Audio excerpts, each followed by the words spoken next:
Hello, everyone. This is Al Fadi, and I am so excited today for this special episode that is related to a most recent series that I did with Dr. Jay Smith about corrections that were done to early Quranic manuscripts.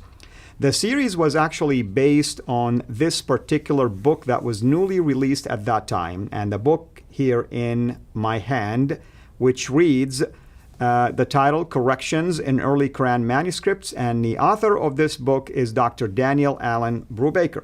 Now, we gave a brief background at that time concerning the author and the nature of the book itself, and then we did 9 videos to unpack the material that is found in there. Well, today, I'm excited to tell you that Dr. Brubaker himself is joining us online via Zoom, and we are so excited to have him with us. And hopefully, in the time that we have, he will also add more to the material that was shared with you. And joining us as well here in the studio in person is Dr. Jay Smith as well. Dr. Brubaker, thank you so much for taking the time to be with us, and we're so excited to have you.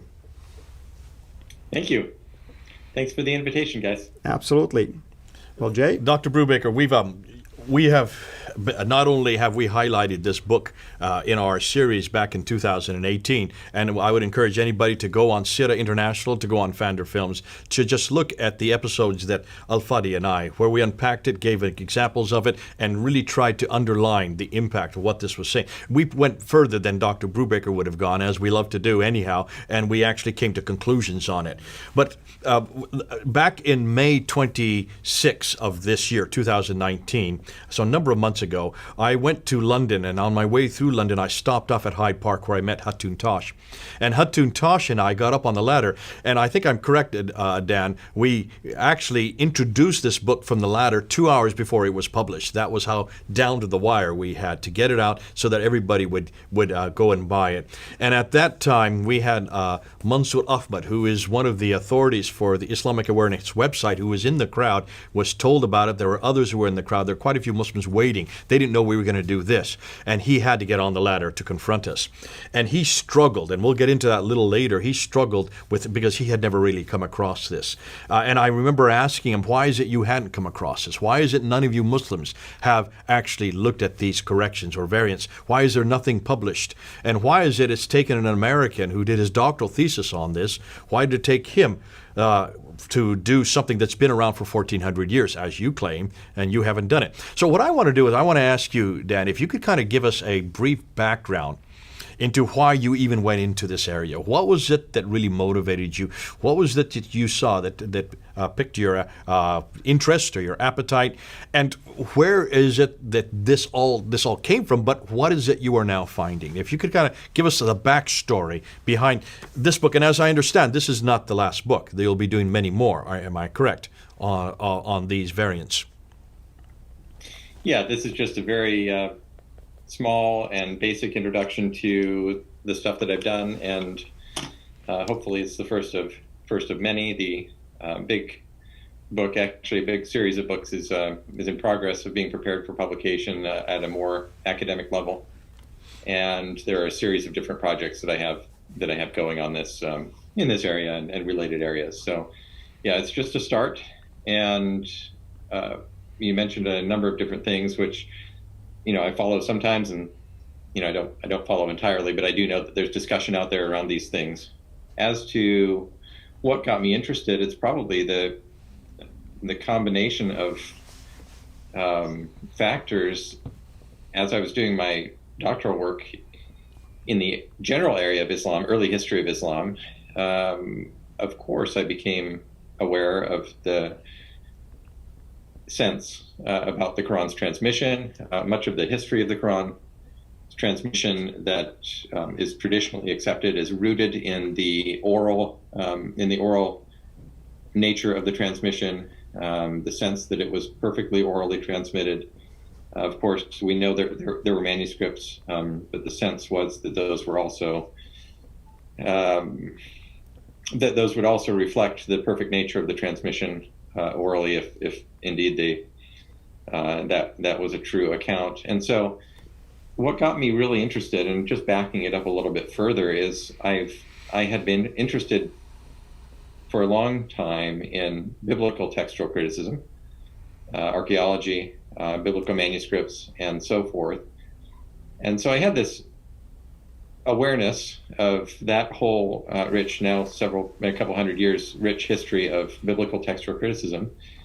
And at one point in my doctoral work, I was shown by Dr. Keith Small a couple of pictures of corrections, significant corrections in early Quran manuscripts, and I was just pretty, what would I say, surprised by having seen those. And I thought, I didn't know the extent of the phenomenon, if there were a lot of corrections like this in manuscripts, but I found it very interesting, and I thought this is worth asking some more questions of. So in very brief, there's a lot more to it than that, but in brief, that was what captured my interest, and I started looking into it and started looking at manuscripts first in photographs that I was able to get hold of. And that in itself was not an easy thing to do. But then I started, as my doctoral project progressed, I started making trips. I made 2 overseas research trips before defending my doctoral dissertation. One major trip in, I believe it was 2011. And I started going and visiting these manuscripts in person and documenting what I saw in corrections inside them, taking photographs when I was permitted to do so. And I really went all over the world seeking these. And by now I've actually been, maybe that's material for a subsequent question, but can I stop you right there, Dan? Yeah. Dan, back up just a bit. You took trips around the world. So you went to museums, you went to libraries. Had this been done before you did this? Did you know of anybody else that has done this kind of work prior to you doing it? And if I may add also, it's really crucial for people, especially our Muslim friends, to know that your work was based on tangible things, not just you're looking at somebody else's images. Right. Yeah. I would say that most of my work has been looking at the manuscripts themselves, holding them in my hands, going through them line by line, making notes, taking photographs, and not working from other people's photographs. Indeed, many of the pictures, I just offhand, I would say that at least half the pictures in the book, but I haven't just counted them and just guessing, are photographs that I took myself in front of the manuscripts. And but that to say, there's nothing necessarily wrong with looking at photographs of others. The photographs of manuscripts that exist from some of the libraries, National Library of France, British Library, Cambridge, and elsewhere, are in some cases very high quality. But I will say that there is still a great benefit in having the actual manuscript in front of you. Even a very high quality photograph, it can be hard to tell what's really going on the manuscript page when you're trying to judge whether a correction has taken place, or if perhaps something is shining through from the other side of the page, maybe some ink, a shadow of ink or something like that. So what I've done is, for example, if I have any question about something, when you have the manuscript in front of you, you can lift up the page and shine a light from the other side, and look very closely with a magnifying glass and see if there's erasure scratches on the page or things like that. And that's why it's really, really good to be able to see them in person. Back to my question again. Were there others that had done what you'd done before? Well, there have been others who have studied the manuscripts. I'm not aware of anyone else who has made a project of looking specifically and extensively at the corrections in the manuscripts as I've done. Because isn't this one of the major claims of Islam right there, of Muslims all over the world, that there have been no changes? There is the Quran we have today is the same that has always existed. The one that has always existed for 1,400 years is the same that would be on those eternal tablets. Isn't this the claim? At least it is on the ground. I don't know if this is an academic claim. Have you heard this claim before? Yeah, I have heard the claim, and I'm glad you brought it up, because I sort of have straddled two worlds in this book by trying to communicate to a general audience, and I was criticized a little bit for it in a recent review of my book that came out, because in the academic world, of course, it's not extremely controversial that corrections would exist in the manuscripts, partly because there are mistakes that scribes make, and that does account for a portion of the corrections in my view, and I think that's a reasonable thing to come to. But the other thing that was mentioned in this review is that the early literatures do have references to some of the messiness in the early manuscript tradition. And so that's just not known, and it's not popularly talked about today. So when I deal with this popular opinion, it isn't as though that has always been the opinion about the Quran. And so that's an important aspect of this whole discussion that needs to be remembered, is that there's when you're looking at this, you need to go all the way back through the history and look through the early sources, secondary sources, and so forth to really put together what's going on. Yeah. Okay, but I want to add something, Jay. As a former Muslim myself who grew up in Saudi, who speak Arabic and read the Quran and studied its original, basically, or primary sources, I can assure you that the idea that there were changes or corrections or differences was never ever brought up or even insinuated to us. So from that aspect, I can speak for the vast majority of Muslims myself. Yeah. Well, let me ask you, Well, let's follow up on that. Why is that important for a Muslim? Why must the Quran not have been changed? Help me here, because we have no problem. We assume this with the Bible. We know that the Bible has been changed. We even warn the readers of where the changes are. Why is this such a difficulty for Muslims to accept?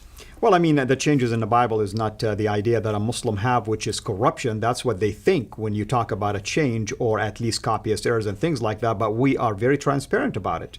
We have footnotes, we have documents and things like that. When it came to Islam, it's taboo to even think for a second that there has been anything that was tampered with. And I speak again as a former Muslim, someone who grew up with this mindset. To me, it would have been disturbing to think that I am believing in a book that is supposedly preserved in heaven, not just on earth, and somehow at the same time I am believing that it has even a single letter that has changed or moved from its place. So that's where it becomes crucial. So it confronts the whole notion of what the Quran is to a Muslim. It's the preservation and the revelation of the Quran itself. Now, you mentioned two things, Dan. I wanted to pick you up on this from what he's saying right here. You mentioned the popular world and the academic world. The academic world, you're saying, this is not a problem. On the popular level, this is a huge problem. Can you help us with that? I don't know that it's not a problem in the academic world. It seems from some of the things, and again, I don't follow the discussion around my book as much as people might think that I do, but from what I've seen, the attempt it has been to suggest that every one of these changes is correcting a mere scribal error, human error in the manuscripts. And while I think that, as I mentioned already, while I think that is the case for some of them, I don't think it's the case for all of them, and I think it clearly can't be the case for all of them. As to why that would be a problem, of course, delving into the belief system, which is not someplace that I go with my research. I understand that's something that you guys do, but of course, it would be jarring if you did believe something about the transmission of the text akin to what we just mentioned is the modern notion, and I think probably has been around for a while, because it doesn't really align with that, and it would be quite disturbing, I suppose, in that situation. Yep. And I'm really glad you mentioned that, Dr. Brubaker, and it's really, I speak to my audience right now and I tell them, Dr. Brubaker's book intended for basically as a pure, transparent academic findings. In his book, nowhere does he mention my book refute this faith claim or that faith claim. His intent is not really to be used as an apologetic tool, not at all. I mean, he's just laying out findings, and at the same time, it's based on his own dissertation and research, and more of this will be coming out. And it's people, basically like myself who have passion for defending the faith and at the same time doing critical assessment that we look at these things with a different binocular, of course. So I want to make sure that Dr. Brubaker nowhere he endorsed anything, for instance, concerning the show that we did, or even suggesting that the book should be used for things like that. That's extremely important for us to clarify out there. Can I go one step further? A number of these, in fact, almost all of them, I think I'm correct in this, you do say that once these insertions or these erasers or these coverings, once these have been corrected, once the correction is there, they now support the Huff's manuscript. Remember you said this right through your book quite a few times. Yeah. What do you mean by that, and why is that important? And can you help us understand why that's significant in this whole discussion? They support the Huff's manuscript. Help us here. Explain what you mean by that. Okay. So I wanted to go back to what Al said a moment ago, and that was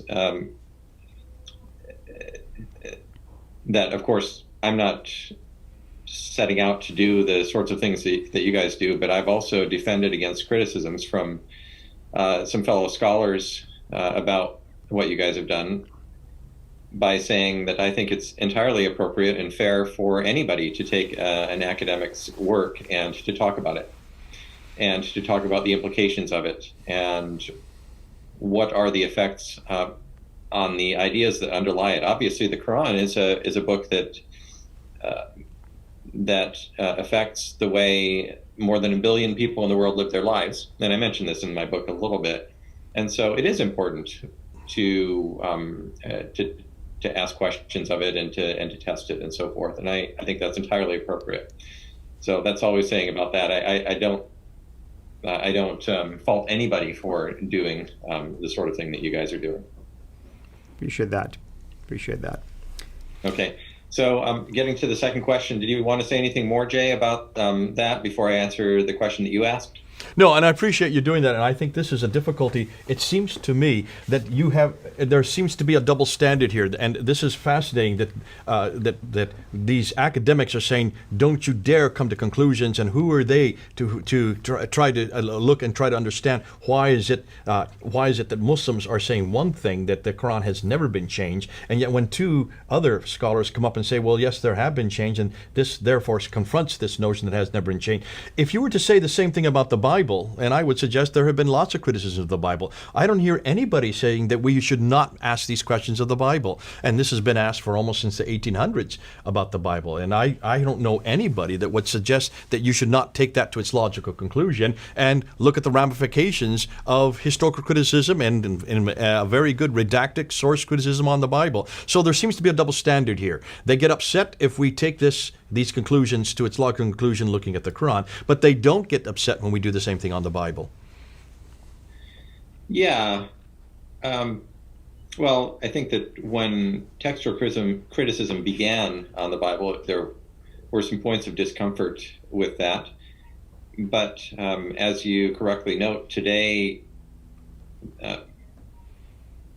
people are not uncomfortable with textual criticism being done on the Bible.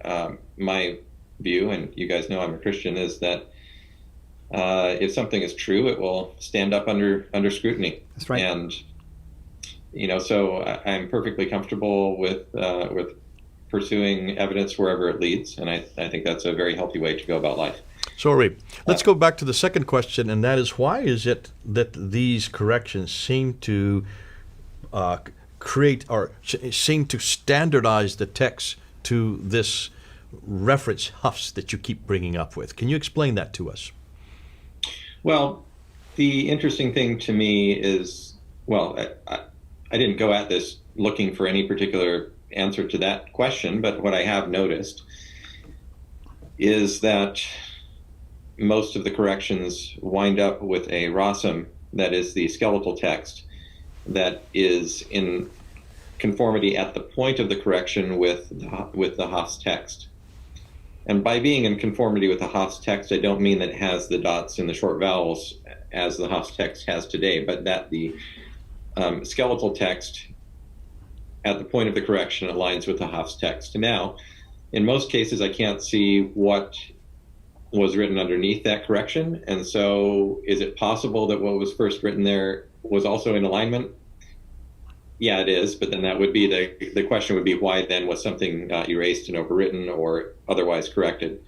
And so the interesting thing to me is that, well, what does that tell me?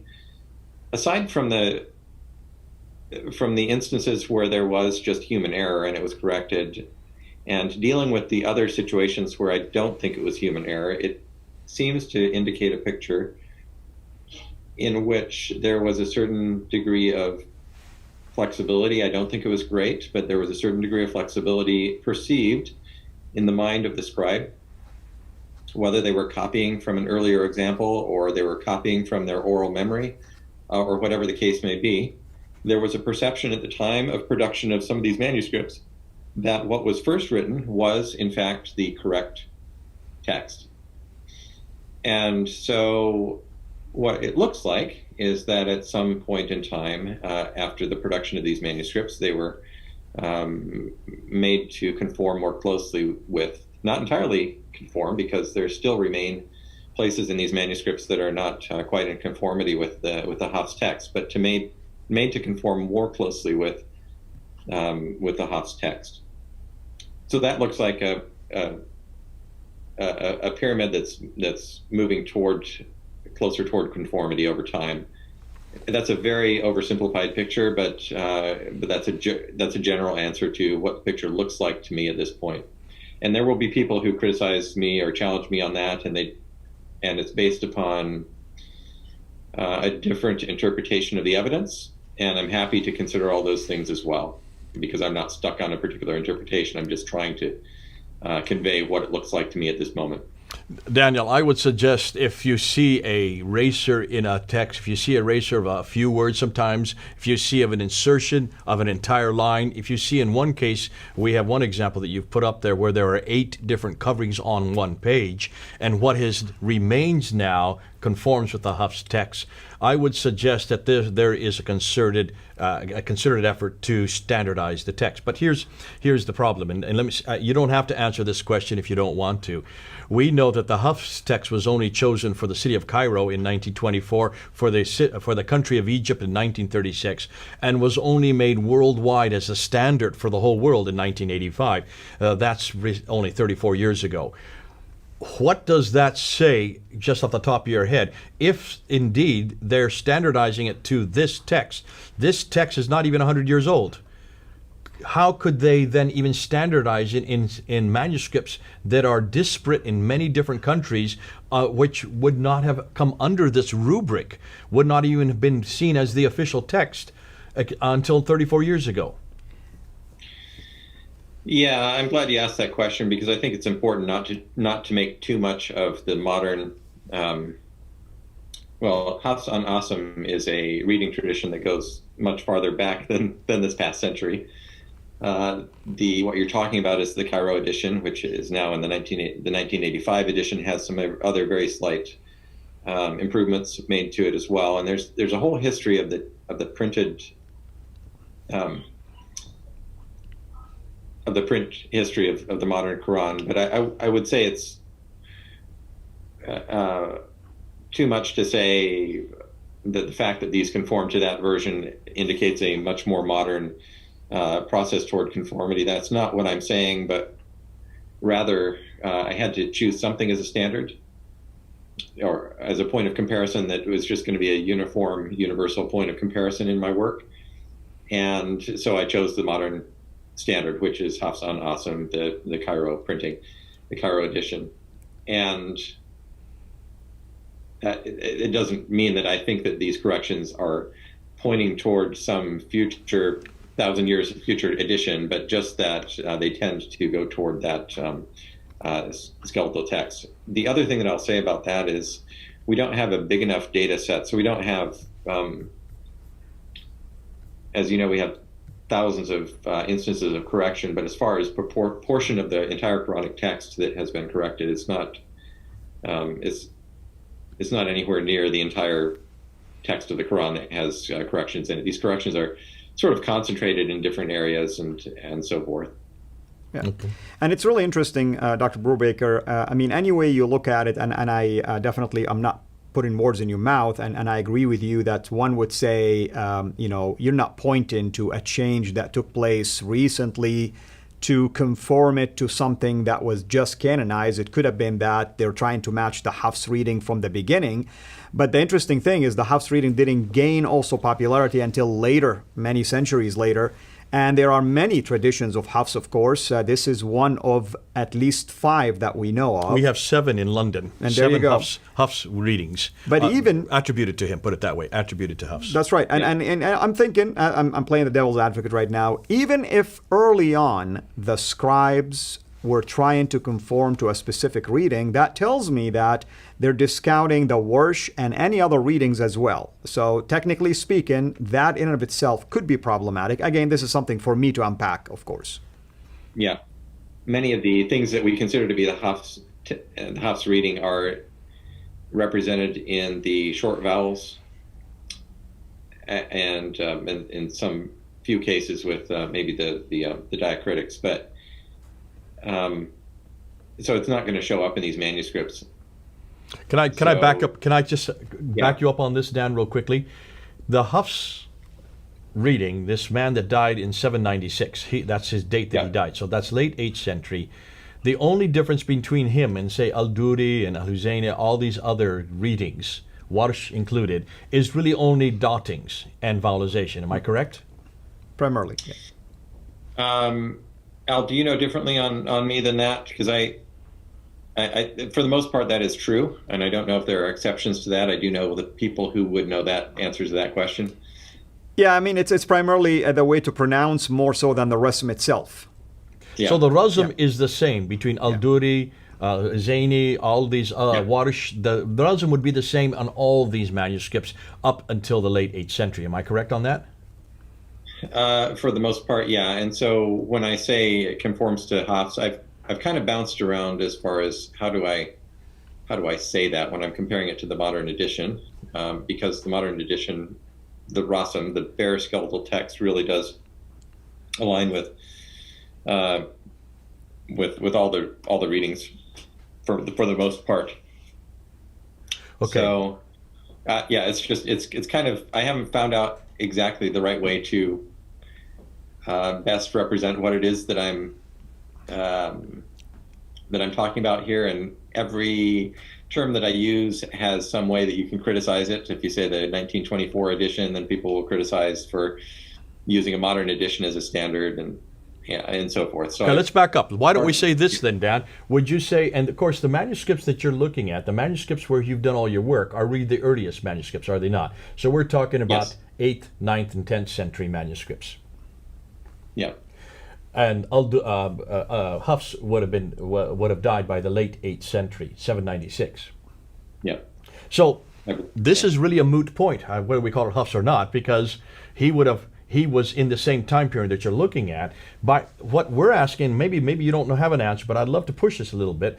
When do you think then the Razm was standardized, was canonized? Not the diacritical marks, not the vowelization, because that's what I think is really happening with when this man Muhammad Ali al-Huzayni al-Haddad in Cairo in 1924, he just took one Razm, not Razm standard. He was looking at one Qiraat standard, one Afro standard. Yeah. That's all he's saying in 1924. Am I correct? I believe that's right. I haven't done an extensive study on that. There's a very good article that's written on it, but I haven't done an extensive study on what went into that 1924 edition. But it's an interesting and important question. But yeah, so going to your question about when everything was all set in place and standardized, I'm not actually prepared to answer that question at the moment. I am organizing the corrections according to the time period, according to the script style now, and I think that what what I've done is really to try to gather as much data as I can, and so that patterns can start to emerge, and patterns are starting to emerge. But there's a lot of analysis yet to be done on those. Okay, Dan. Now you're getting piquing my interest, because now really I think you're going to be doing something that nobody has done before in another area, and that is, let's ask when the first skeletal text, the first rosm, is complete. Do you think you'll ever come to? Well, you can't say that now because we just don't have a complete manuscript of the rosm yet. When do you think this will be, or this will happen? Because as you're going through all these variants, and these are skeletal variants, these are rosm variants, these are consonantal variants, you're going to come sooner or later to a manuscript that has the same rosm that we are using today. I hope you're going to find that at some point. Right. Yeah, that's a good question. That's a natural question. I will say that one of the other editions that I'm preparing at the moment, and that I presented a paper on in November in San Diego, is I found a manuscript that is probably first half of the 8th century that has been corrected in many places. It's actually featured in this book, but it's corrected in many places, but is remains variant, significantly variant in many other places. So I'm preparing an edition of that entire fragment, which is part of a larger manuscript. But it's very interesting because you here have something that's not a palimpsest, it's not a 7th century manuscript, and yet it is significantly variant. It's very interesting. Off the top of your head, and maybe this is something where we can now segue into what you are doing and then what you plan to do. Off the top of your head, before you get into well, actually, we do want to go ask you where you're heading to and what you think you will find, or what you're going to do for the future. Can you kind of help us there? Give us where you're going to be heading so we can follow with you, but also what you think you're going to find at the very end. What is the holy grail that you would like to finally be able to share with the world? That's a big open question. I want you to be prophetic, because then we're gonna remind you of this 20 years from now. We're gonna say, this is what you said in 2019. Let's see if you've made it in 2039. Remember, Right. we like to critique people, so that's what we do. You like to what? We like to critique people, so that's what we like to do for a Well, we living. like to critique ideas, but ideas come from people. So we're not criticizing you, and this is not critical. I would really like to know where you're going, because I'm excited by your work. You're the first to have done this. You're way ahead of everybody else. So we'd like to see where you think you're going to go in the next 20 years. Yeah, well, there are many, many more. I've looked at a lot of manuscripts, but there are many more, many of which I know about that I've not yet been able to visit, and others that I know where there are manuscripts, but I'm not exactly sure. It's been really a process of discovery even where these manuscripts are located. So I have a lot more to look at, and other people, I'm sure, will start traveling and looking at these as well. I'm coming near to one major milestone, which is compiling these things together into a printed edition. But that will grow, I think, through multiple editions as I gather more material and put that in there, and then people can begin to work with this and take note of patterns and use it in their own research, substantiate or knock down their own theories and hypotheses and so forth. Where is this going to go as far as what conclusion will it come to? Well, I wouldn't be a very good scholar if I I can imagine, but I'm not going to preset a conclusion to this. But I think in a very general sense, we're going to come to a picture that's a little bit more granular than the standard, than what's been commonly accepted. And that wouldn't be at all surprising. Of course, the past is complex, and we're going to be able to discern more of these complexities as people look more carefully at these objects. Well, I think you're already coming to that conclusion. From this book that you have here, it seems like this is the first step towards that. And listen, we want to encourage you both, Al-Fadi and I. You've been a great brother. You've been a great friend. You've been a great scholar. We've admired you. We've known you for a number of years. We like to see where you're going. You're a very humble man. You don't like to preach your own, blow your own trumpet. So we're going to blow your trumpet for you, because I think you need to have more people supporting you. I think you need to have many more people reading this book. And those of you who are watching, go and buy it. It's on Amazon.com. Am I correct? It is, and thank you for reminding me. But the price has gone down today. $23 now. No, it's actually at $12.50 through the end of the year. So are you That's serious? wonderful. Go get it. This is the time to get it. Yeah. It's 1/3 the price till the end of the year. That means they have till December 31st to get it at that price. At the moment, yeah. And so I think that I just wanted to get that out to more people, and especially at this time of the year, it's a nice time if anybody was waiting to get it. I know the price has been steep. I apologize for that. But yeah. You didn't have any control over that, though, did you? Sorry? You don't have control over the price, do you? I do, but there are also costs involved with it. So the color edition, unfortunately, is quite a bit more expensive to produce. So that remains at the other price. Okay. So. That's wonderful. That's wonderful. Listen, this has been fun talking with you. This has been excellent having you on board. We love to just pick your mind. You've got such a bright mind. You're able to do so much more than I can do. Al-Fadi is coming up to your level because he is doing similar type of area. You guys, Al-Fadi and you are unique in the world. I'm just glad we have men like you who are dedicated to unpacking difficult material. This is, you're the first to do it. Keith Small was your precursor to you, got you interested in it. We know Keith Small. We miss him. He's been a great man aboard with us. We want to make sure that we continue to come back and have more interviews with you as you introduce new books. We want to make sure that we also get those books and read them, and that many others read it. It's very readable, this book here. It's made for the layman, isn't it? It's made for people like you and me.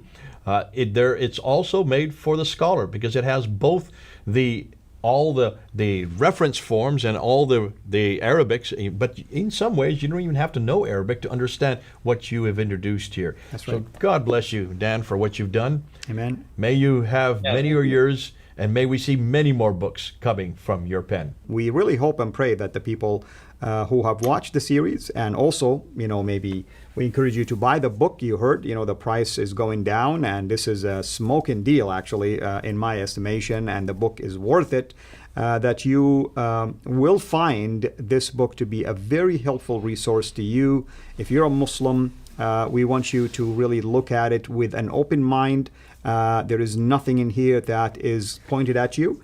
It's mainly laying out facts. And if you are someone who is working with Muslims, we hope that this is one of those great tools that you can benefit from. And hopefully even our video series would help you unpack the book if you don't have the time, let's say, to read it, even though it's a very simple read. Actually, I read the whole thing one time when I was flying, so that tells you how easy it was just to go through it. Obviously, there's a lot of stuff in there, but you can definitely go through it. So thank you again. Join us next time as we continue our discussion in relationship to early Quranic manuscripts, and I can assure you that the work of Dr. Brubaker will be, a cornerstone to those kind of discussions. Lord bless you, and until we meet again, have a blessed day. Hi, everyone. Want to say a big thank you again to Al and Jay for inviting me to come on here. It's been wonderful to have people so interested in the work that I do as a scholar. It's a wonderful situation to have people care about the subject of your research. And unfortunately, it's not a situation that every scholar gets to enjoy. So I do enjoy it. I do enjoy your interest. Want to let you know that my ongoing work now is partly made possible by financial participation from other people who care about what it is that I do. And if you would like to become part of this work and support me in my ongoing travel, research, and publication, there's now a way for you to do that. You can go to danielbrubaker.com, and there you'll find a link that will allow you to set up a one-time or recurring donation.